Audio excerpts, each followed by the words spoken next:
안녕하세요. 아침의 광장 손지민입니다. 지난주 대구 치맥 페스티벌에서 만난 홍준표 대구시장과 이준석 전 대표의 발언을 두고 정치권의 해석이 분분합니다. 멀어지는 듯했던 두 정치인이 거리를 좁히는 모습은 어떤 의미를 담고 있을까요? TK광장이 결조해서 정치권의 주요 이슈를 여야 시각에서 풀어봅니다. 이번 주 KBS는 시청자 주간을 보내고 있는데요. KBS 대구와 특별한 인연을 전하는 시민 목소리 브라보 마이 라이프에서 준비하고 있습니다. 9월 5일 화요일 아침의 광장, 오늘도 시사 비타민 알차게 챙겨드립니다. 먼저 이 시각 교통 상황과 날씨 알아보죠. 서유리 리포터. 네, 먼저 고속도로 상황입니다. 경부고속도로 부산 방향 김천분기점 부근 182km 지점부터 북구미 하이패스 179km 지점 1, 2차로에서 노면 보수 작업 중이고요. 중앙고속도로 춘천 방향은 동명동호 118km 지점부터 일대 7km 구간 밀림과 풀림 반복하고 있습니다. 이어서 시내도로 살펴봅니다. 아양로 큰고개 오거리에서 아양교 방향으로 정체되고요. 칠곡 중앙대로 칠곡에서 팔달교 방향, 팔달교 목간 지점 2차로에 화물차와 이륜차 간 추돌 사고 있습니다. 대학로 경북대학교 서문3거리에서 복현오거리 방향은 신호 2번 받고 지나고요. 구마로 성당내거리에서 볼리내거리 방향은 신호 3번까지 생각하셔야겠습니다. 이어서 달구벌대로 살펴보면 만촌내거리에서 수성교까지 서행하고 있습니다. 끝으로 날씨입니다. 오늘 대구와 경북은 구름 많겠고 경북 동해안에는 강풍 예비특보 발표됐습니다. 5mm 미만의 비가 내리겠고요. 아침 최저기온은 대구 23도, 김천 21도로 시작해 어제보다 1도가량 낮습니다. 낮 최고 기온은 27에서 31도 분포로 전날과 비슷하겠습니다. 지역별로는 포항 27도, 대구 김천 30도 예상됩니다. 미세먼지 농도 좋음 수준으로 대기질 깨끗하고요. 현재 대구의 기온 25.1도, 습도는 80%입니다. 지금까지 서유리였습니다.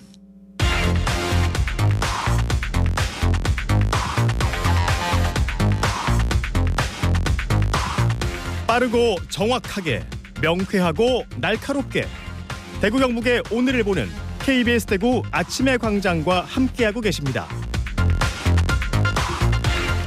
대구 경북의 조간 브리핑으로 이어갑니다. 오늘 아침 뉴스 매일신문 김윤기 기자와 함께합니다. 안녕하세요. 예, 안녕하세요. 네, 첫 소식 볼까요?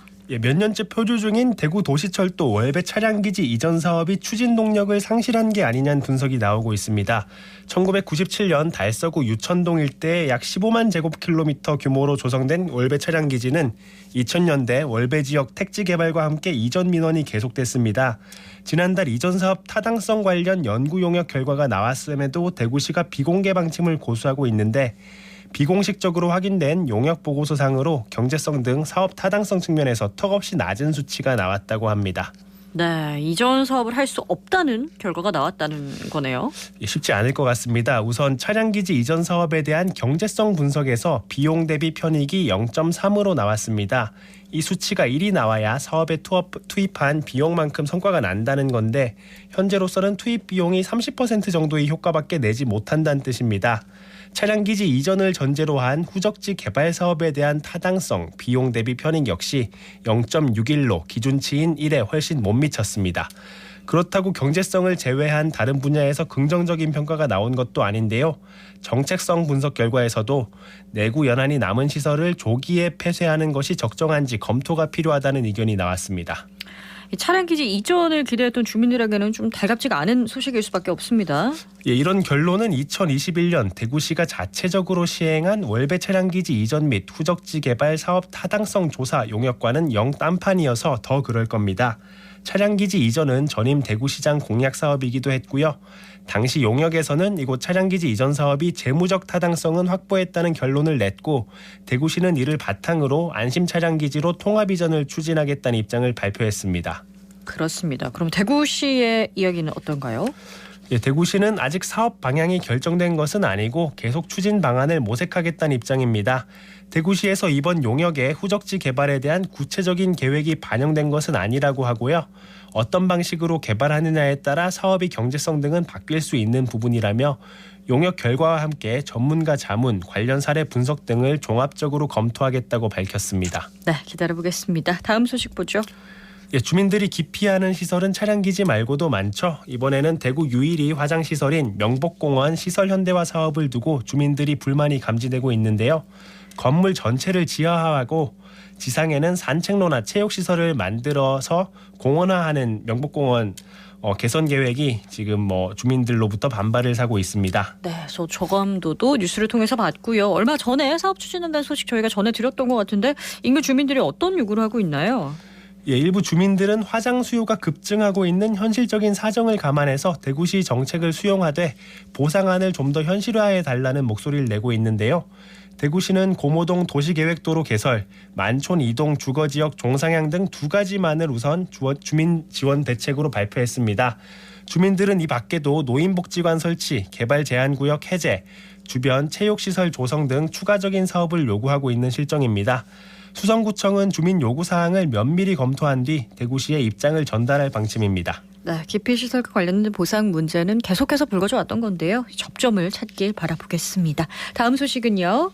예, 지난주 대구 경북 신공항 화물터미널 위치를 두고 의성군에서 반발 움직임이 있었죠. 화물터미널이 군위에 만들어질 계획이라 의성군에 약속한 물류단지가 유명무실해지는 게 아니냐는 지적이었는데요. 네. 홍준표 대구시장이 신공항이 모든 물류시설은 의성군에 집중하겠다고 강조하고 나섰습니다. 홍 시장은 어제 대구시 간부회의에서 공항시설인 화물터미널은 군위에, 항공 물류단지는 의성군에 집중하는 것이 공동합의문 기본 원칙이라면서 여기 따라 모든 신공항 물류시설은 의성에 집중할 수 있도록 하라고 주문했습니다. 일종의 의성군 달래기라고 봐야 될까요? 예, 홍 시장은 회의에서 금융지원이나 규제 완화로 의성군을 항공물류 허브도시로 만들 수 있도록 하라고 지시했고요. 군위군의 공무원 연수시설과 함께 레저시설이 들어서는 걸 두고 의성군에서 관광문화단지를 의성군에 두기로 한 합의문 위반이라는 지적에 대해서도 공동합의문에 명시된 공무원 연수시설 건립 비용을 충당하는 민자사업이라면서 결이 다르다고 반박했습니다. 네, 의성군의 반발이 좀 누그러질지 좀 더 지켜봐야겠습니다. 다음 소식 보죠. 예, 대구 경북 임금 체불액이 1년 새 급증한 걸로 나타났습니다. 대구 고용노동청에 따르면 지난 7월 기준 대구 경북 임금 체불액은 735억 원으로 지난해 같은 기간에 비해 31.3% 증가했습니다. 특히 건설업을 중심으로 체불 임금이 늘고 있는데요. 2020년 14.3%였던 건설업 체불 비중은 올 들어 19.6%까지 올랐습니다.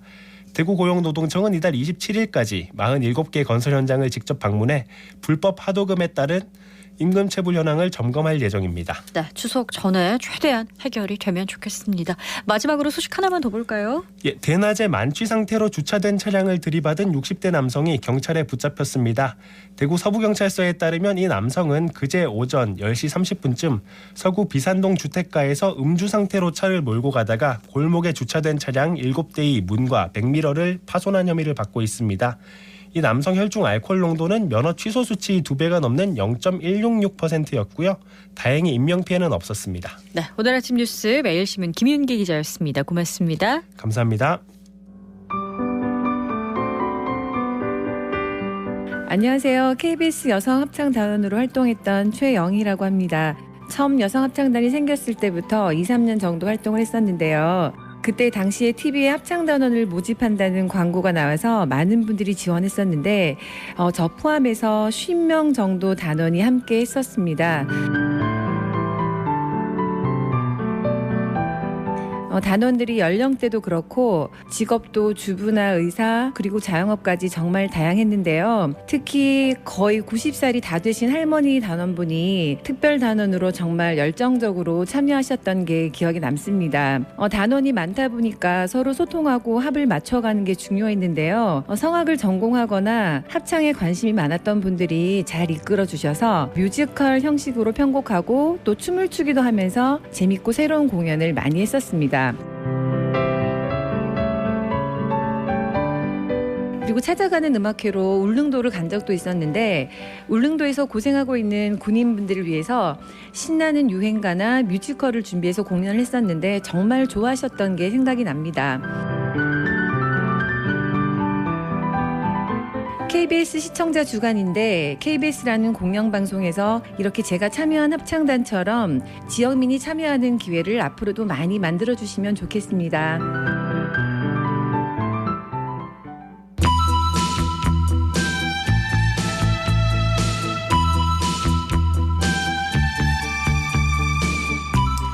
TK에서 바라보는 정치, TK가 바라는 정치. 대구 경북의 다양한 목소리를 펼치는 TK 광장의 결투입니다. 정치와 지역 현안을 정조준하는 두 분이죠. 오늘은 정혜용 국민의힘 당대표 특별보좌역 나오셨고요. 안녕하세요. 안녕하십니까. 대구의 미래는 국민의힘이 책임지겠습니다. 정혜용입니다. 네, 정의당 대구시당 한민정 위원장 나오셨습니다. 안녕하세요. 네, 안녕하세요. 반갑습니다. 네, 두 분과 함께 오늘 이야기 나눠볼 텐데요. 이슈가 하나 있습니다. 지난주 대구 치맥 페스티벌에서 홍준표 시장과 이준석 전 대표가 만났습니다. 서로 좀 띄워주면서 분위기가 좋았다는 얘기를 제가 전에 들었는데 이번 만남의 의미라든가 앞으로 두 정치인의 관계를 어떻게 보시는지 그 얘기부터 한번 해볼까 싶은데요. 어느 분부터 말씀해 주시겠어요? 제가 할까요? 네. 국민의힘에서. 이제 홍준표 시장님이 본인이 이제 페이스북에 이준석 대표가 치맥이 온다. 이걸 이제 좀 공개적으로 좀 알리셨고. 네, 홍보 느낌이었죠. 네, 그리고 이제 8월 30일에 이제 행사장에서 뭐 짠 건배도 하시고 했어요. 근데 아마 두 분이 동명상련이 아닌가. 뭐 이제 이준석 대표도 내년 1월까지 당원권 정지된 상태고 또 홍준표 시장님도 지금 현재 당원권 정지 상태예요. 아마 당 대표 출신이면서 아마 현재의 권력과 좀 부딪히는 그런 상황에서 당원권 정지까지 당한 이런 상황에서 정치적으로 네. 두 분이 이 서로 연대를 통해서 여론을 한번 만들어 보겠다는 그런 행보 뭐 저는 그렇게 봤습니다. 네. 정의당에서는 어떻게 분석하고 있죠? 네. 동병상련이라고 말씀을 네. 하셨는데 그것에 따른 일시적인 화해 모드 이상으로 굳이 해석할 필요가 있겠나라고 좀 네. 생각을 하고요. 정치적 이해관계를 가지고 서로를 좀 활용하고 있는 이상이 아니다.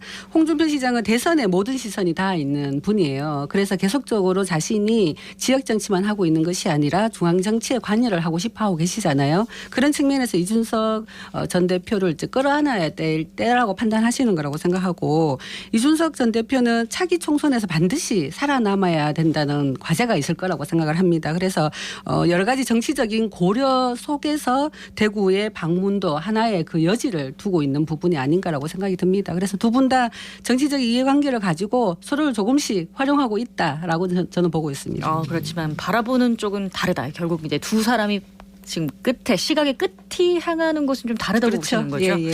아무래도 이제 서로 이해관계는 네. 뭐 과거에도 그렇게 뭐 원활한 관계는 아니셨는데 네.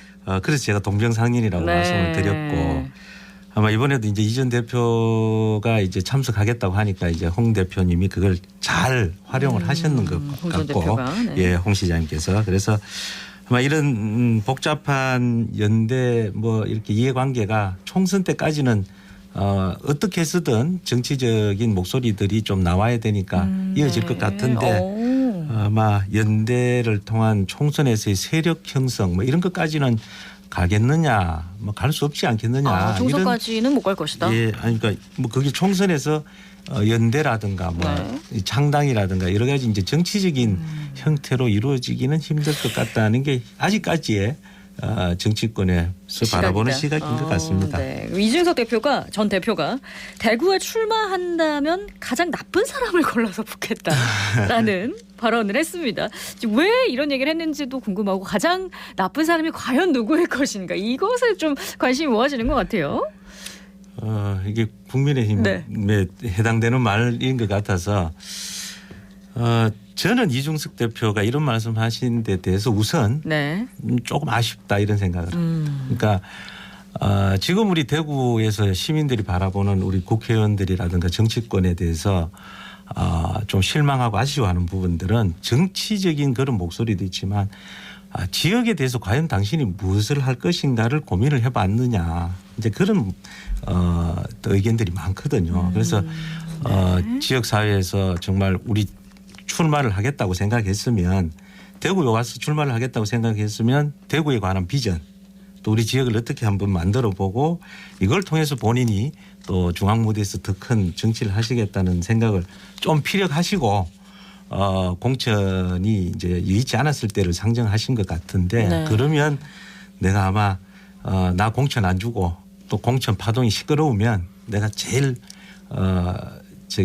낙하산이라든가 이런 취약 지어점에 내가 가서 한번 이슈를 일으키겠다 이런 말씀인 것 같은데 저는 그 전제가 조금 아쉽다는 지역 생각이 민심이 듭니다. 바탕이 돼야 되는 게 아니냐. 예, 지역의 시민들을 위해서 내가 뭐 할 건가, 대구를 위해서 내가 무엇을 할 준비가 돼 있는가를 가지고 출마를 결심하시는 게 우선이고, 그게 출마가 되셨으면 뭐 어떤 형태로든 뭐 준비가 되면 나오시는 것도 저는 뭐 나쁘지 않다고 봅니다. 네네. 저는 이준석 전 대표에게 가장 나쁜 사람이 누구일까를 생각해 보면 바로 윤핵관이 아닐까라고 생각을 합니다. 네. 바로 여러 설에 따르면은 그 윤재욱 원내 대표도 그렇고 추경호 경제부총리 그리고 전 원내대표를 지내신 주호영 의원님까지 해서 이분들이 친윤의 핵심이라고 좀 생각을 합니다. 근데 12명의 대구 국회의원 모두 친윤이고 윤핵관이 아닌가라고 생각을 하거든요. 그러니까 이 대구에서 12지역의 어느 곳을 찍더라도 나는 가장 나쁜 사람이라고 표현을 하는 것이고 네. 표현하는 것이라고 생각하고, 그 속에는 보수 정치의 혁신을 위해서 그 나쁜 사람과 내가 싸우겠다라는 메시지를 벌써부터 깔고 있는 지점이 있다라고 저는 좀 보고 있습니다. 그래서 이런 발언은 상당히 정치적인 발언인데 자신의 여러 가지 정치적 행보에 있어서의 명분삭히다라고 생각하고 이준석 전 대표를 지지하는 세력들을 향한 메시지가 아닌가라고 생각을 하고요. 저는 개인적으로 대구로 안 오셨으면 좋겠습니다. 노원병에 좀 집중을 하시고 그것에서 돌파하고 하셨으면 좋겠고요. 차기 총선이 대구에서 정책 경쟁이 되는 것이 아니라 인물 간의 대립으로 총선이 다 흘러갈까 봐 상당히 우려스럽고, 그런 측면에서 대구의 정치인의 한 사람으로서 이준석 전 대표가 대구로 오시지 않았으면 좋겠다는 말씀을 드리고 싶습니다. 네. 아마 저도 이제 과연 아까 막 질문에 가장 나쁜 사람은 누굴까? 아마 지금은 모를 거예요. 아마 이제 2월쯤 되면 뭐 우리 저희들 공천 과정들을 보면 한 1, 2월 돼서 엄청난 소용돌이 파동이 한 번 있을 것 같아요. 그럼 그때 대구에 쳐다봤을 때 어느 낙하산이 가장 나쁜 낙하산인가, 이걸 겨냥하신 거 아닌가 싶은데요. 네, 일단 뭐 대구를 안 나오길 바라는 분 계시고 대구에 온다면 과연 혁신의 아이콘이 될 수 있을까에 대한 의문을 품는 분도 계시고, 자 이번엔 민주당 얘기를 좀 넘어가 보도록 하겠습니다. 이재명 대표의 무기한 단식이 벌써 6일이나 됐더라고요. 이 대표가 단식을 선택할 수밖에 없었던 이유를 두고 여러 가지 이야기가 나오긴 하는데, 뭐 아무래도 전환점을 좀 막고 싶다라는 메시지로 보이는데 국면 전환의 카드가 될 수 있을까요? 저는 야당 대표가 필요하다면 단식을 할 수 있다라고 좀 생각을 합니다. 하지만 이재명 대표는 167석이라는 압도적인 의석을 가지고 있는 야당 대표이거든요. 예, 그렇죠. 작은 정당도 아니고 또 수적으로 여당에 밀리는 정당도 아닌데 이것을 정치적으로 해석하지 않고 단식이라는 방법을 쓰는 것 자체에 대해서 상당히 좀 고민이 되고요. 정치인의 단식은 희화화된 게 많습니다.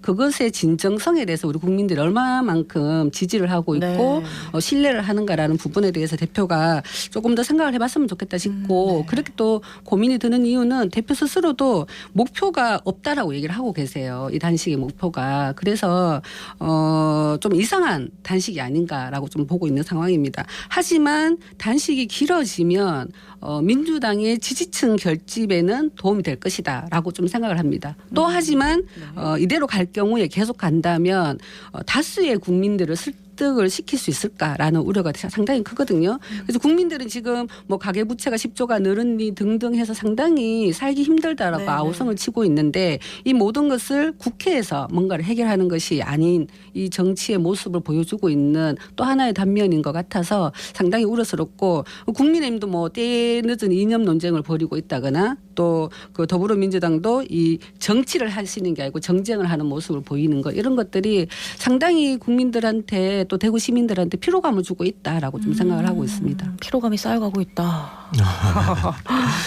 아마 이재명 대표가 단식을 한다고 했을 때 모든 언론과 모든 국민들이 왜 물음표를 아마 찍었을 거예요. 뭐 언론에서도 다 물음표를 이 신문에 보니까 나오더라고요. 그래서 이분이 왜 단식을 할까? 아까 우리 위원장님 말씀하신 대로 거대 야당으로서 그동안 법안을 가지고 뭐 단독 법안 처리를 통해서 이 국회 주도권을 완전히 정치하고 정치의 주도권을 땡겨가시던 그런 분인데 지금에 와서 왜 단식이라는 최후의 카드를 들었는가. 아마 이거는 뭐 아까 말씀하신 대로 민주당 내부 결속을 위한 이제 마지막 지향점은 거기에 있는 것 같고 이게 아마 한 달 전부터 이재명 대표 사법 처리 상황을 고려해서 플랜 B, 네. 그러니까 플랜 B 이야기가 계속 나오고 있었어요. 가령 이제 선거를 앞두고 이재명 대표가 사법 처리 상황으로 갔을 때 우리가 어떻게 할 것인가 민주당이 그럼 또 다른 어떤 비대위를 만들 것인가 이런 이야기가 계속 흘러나왔다는 것은 그냥 사실 무근으로 치부할 게 아니라 아마 민주당에서도 굉장히 이런 부분에서 고민을 하는데 내부 외부 모두를 겨냥한 승부수가 결국 단식으로 이어진 거다. 승부수를 던진 게 이제 단식을 선택한 것이다라고 얘기를 해주셨는데 어제 검찰 출석은 불발이 됐거든요. 앞으로 이제 이재명 대표의 검찰 수사라든가 국회 체포 동의안 처리를 어떻게 전망을 하고 있습니까? 네, 지금 검찰의 여러 가지 의혹 규명은 되게 지지부진하고 있다라고 좀 생각을 하고요. 정치적인 퍼포먼스만 난무하고 있고 그래서 정치 검찰이라는 비판을 받고 있는 것이 아닌가라고 좀 생각을 합니다. 하지만 이재명 대표에 대한 이 사법 리스크로 인해서 이제 정쟁이 절비한 여러 현안들을 맡고 있다고 생각하고 국민들의 걱정이 상당히 걱정을 끼치고 있는 상황이거든요. 그래서 더불어민주당이 정말 지켜야 할 것은 이재명 대표가 아니라 국민이라는 사실을 좀 분명하게 했으면 좋겠다 이런 생각이 들고 그리고 당대표 스스로가 불체포특권 포기 선언을 하셨어요. 그래서 그런 만큼 앞으로의 행보에 있어서는 그 말에 대한 책임을 지는 자세를 좀 가졌으면 좋겠다라고 좀 생각하고 그것이 당장은 지는 것처럼 보일지 모르지만 국민들은 그런 선택을 조금 더 중요하게 바라보고 계실 것이다라고 좀 생각을 합니다. 그래서 현명한 판단을 해줬으면 좋겠다라고 좀 생각을 하고요.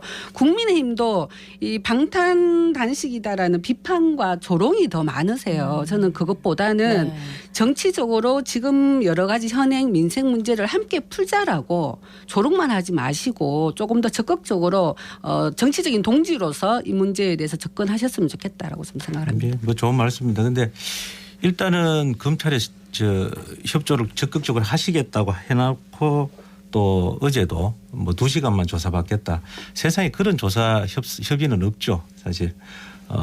일정을 가지고 논의는 할 수 있지만 오늘 내가 들어가서 2시간만 받고 뒤에는 바쁜이 나오겠다. 이렇게 협의하는 거는 안 가겠다는 이야기고 결국 안 들어가셨고요. 그리고 이제 아마 본회의가 없는 이제 다가오는 9월 11일에서 15일 사이에 조사가 한 번 더 이루어질 수 있을 것 같은데 아마 그때는 단식하시고 한 10일이 지난 열흘이 지난 상황이라서 건강상의 이유로 안 가실 가능성도 저는 많다고 보고요. 그렇게 되면 결국 불출석 3회를 넘기게 되면 이제 본회의 체포동의안이 자동으로 또 이제 넘어오도록 그렇게 되는 상황이 옵니다. 그래서 가급적 그렇게 가지는 않도록 이 대표께서 자진 출두하셔서 지금 상방울 특검 또 대장동 백현동 또 지금 또 불거져 나오는 게 또 뭐 거짓 인터뷰까지 김만배 씨 뭐 엄청나게 도대체 지난 대선 때 무슨 일이 있었는지 그러니까 너무나 많은 일들에 대해서 본인이 다 해명하시고 일단 이 단식 카드가 조사를 하시는 게 나올 건설적으로 것 같아요. 발전할 수 있도록 여야가 좀 힘을 합쳐야 될 것 같고요. 자, 정의당 얘기 좀 하겠습니다. 정의당은 예천 집중호우 숨진 고 최상병 순직 사건을 국정조사하라고 지금 주장하고 있는데요. 박정훈 전 대령에 대한 군 검찰의 구속영장은 기각이 됐는데 앞으로의 수사 어떻게 될까요? 저는 그 국방부 장관이 결재한 것을 보류할 수 있는 사람이 누구인가. 다수의 국민들은 알고 있다고 생각합니다. 그리고 VIP가 경로했다라는 진술도 계속 나오고 있는 상황이고요. 그래서 이 대통령 외압 의혹이 나온 상황에서 한치의 의혹도 없이 낱낱이 이 부분을 파헤치는 것이 필요한데 그걸 국방부에서 조사를 하는 것은 맞지 않다. 오히려 조사를 받아야 되는 사람들이라고 생각을 하거든요. 그런 지점에서 국정조사를 해야 된다고 정의당은 주장을 하고 있고요. 최근에는 국힘의 전 최고위원 같은 경우도 특검을 검토해야 된다라는 발언까지 나오고 있습니다. 국힘 내부에서도 이 부분을 상당히 심각하게 바라보고 있다고 좀 생각을 하고요.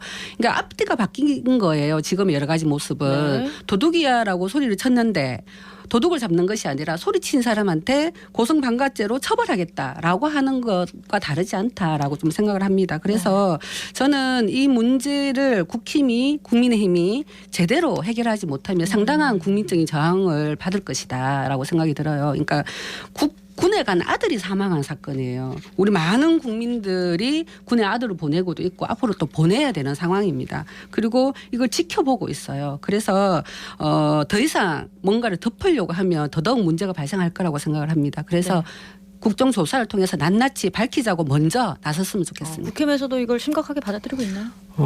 우선 이게 이제 두 가지 사안이지 않습니까? 첫째는 이제 최수건 상병이 이제 이 군 장병으로서 이제 대민 활동을 갔다가 이제 돌아가신 이런 안타까운 사건이고, 이걸 이유를 조사하는 과정에서 사실 이제 이 그 박정훈 수사단장과의 있던 이 갈등 뭐 이런 부분인데, 저는 이게 좀 부드럽게 박정훈 단장도 좀 이렇게 협의가 잘 됐으면 좋았었는데 본질이 자꾸 이렇게 왜곡되고 있어서 이 정쟁으로 나가면 저는 안 된다고 봐요. 이게 본질을 왜곡시키는 거는 국민의힘이라고 저는 생각합니다. 일단 정치를 해야 되겠죠. 정쟁이 아닌 정치가 될 수 있기를 기대해보고요. TK 광장열투 여기서 마무리하겠습니다. 정의당 대구시당 한민정 위원장, 정혜용 국민의힘 당대표 특별보좌역과 얘기 나눴습니다. 고맙습니다. 고맙습니다. 네, 9월 5일 아침에 광장이 준비한 소식은 여기까지입니다. 여기서 마무리합니다. 오늘도 고맙습니다.